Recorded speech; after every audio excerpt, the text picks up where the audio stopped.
شهر رمضان الذي أنزل فيه القرآن هدى للناس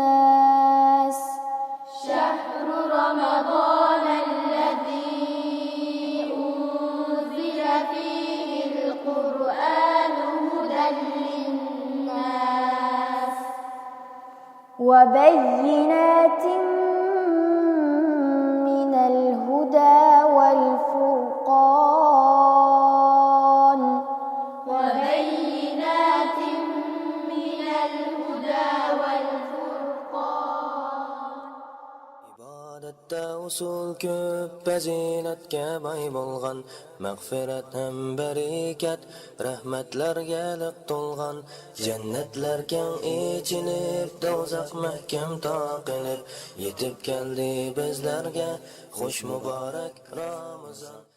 أعوذ بالله من الشيطان الرجيم بسم الله الرحمن الرحيم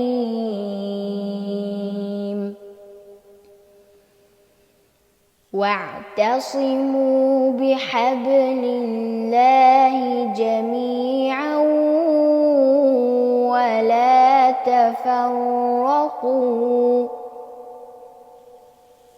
واذكروا نعمة الله عليكم إذ كنتم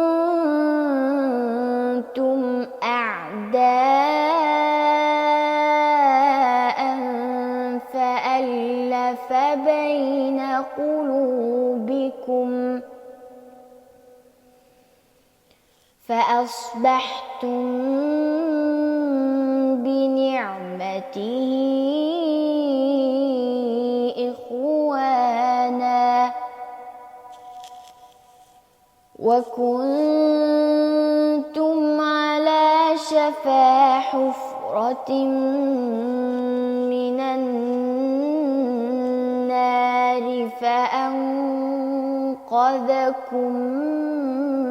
منها كذلك يبين الله لكم آياته لعلكم تهتدون صدق الله العظيم. Allah'ın arğamçısı deyen söz Allah'ın dinini bildirdi. Şu sebepten bu yerde arğamçı təbiri verilgeni ki, din mahiyyətdə iman əhli bilən Allah'ını bağlaydan, şundaqla Müslümanlarını birləşdirib bir cəmaətə aylandırdan birdən bir iştidir. Bu arğamçını məhkəm tutuş degenlik, Müslümanların nəzərdə dinin ən əhmiyyətli orunu ütüş lazımlığını, barlıq qızıqışını onunla bağışlab, onu turğuzuş üçün tirişik gerekligini, dinin xizmət qilish yolda həmkarlaşış gerekligini bildirdi. İslam dinimiz ayollarni xorliqdan azizlikka ilib chiqib qolmay, ularning haq huquqlariga alohida ahamiyat berdi. Ayollarning izzat hurmatini, kishilik qadr qimmatini qo'g'daydi. Qur'on Karimda ayollarning nomi bilan atalgan bir sura bor. U qaysi sura? Qani ekran altidagi do'stlarimizdan kim eng tez va eng to'g'ri javob bera oladi?